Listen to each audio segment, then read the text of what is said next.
മഹാരാഷ്ട്രയിൽ bike taxi സേവനങ്ങൾക്ക് തിരിച്ചടി. മുംബൈയിലും സമീപ പ്രദേശങ്ങളിലും അനധികൃതമായി ബൈക്ക് ടാക്സി സർവീസുകൾ നടത്തിയതായി കണ്ടെത്തിയതിനെ തുടർന്നാണ് നടപടി. മുംബൈയിലും പ്രാന്തപ്രദേശങ്ങളിലുമായി അനധികൃതമായി ബൈക്ക് ടാക്സി സർവീസുകൾ നടത്തിയതായി കണ്ടെത്തിയതിനെ തുടർന്നാണ് നടപടി.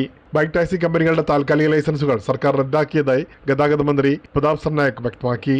आज आपल्या अनुषंगानं मी आरटीओच्या अधिकाऱ्यांची बैठक घेतली आणि अजूनपर्यंत जर त्यांनी कागदपत्रांची पूर्तता केली नाही तर त्यांना टेम्पररी दिलेले जे लायसन आहे ते रद्द करण्याच्या संदर्भात सूचना दिलेल्या आहेत. 2020 കേന്ദ്ര സർക്കാർ പുറത്തിറക്കിയ motor vehicle aggregator guide lines അടിസ്ഥാനമാക്കി സംസ്ഥാന സർക്കാർ മഹാരാഷ്ട്ര ബൈക്ക് ടാക്സി റൂൾസ് രൂപീകരിച്ചിരുന്നു.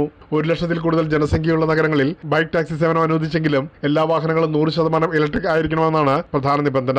ഈ നിയമപ്രകാരം മുംബൈ മെട്രോപൊളിറ്റൻ മേഖലയിൽ പ്രവർത്തിക്കാൻ ഊബർ, റാപ്പിഡോ, ഓല എന്നീ കമ്പനികൾക്ക് 30 ദിവസത്തെ താൽക്കാലിക ലൈസൻസ് അനുവദിച്ചിരുന്നു.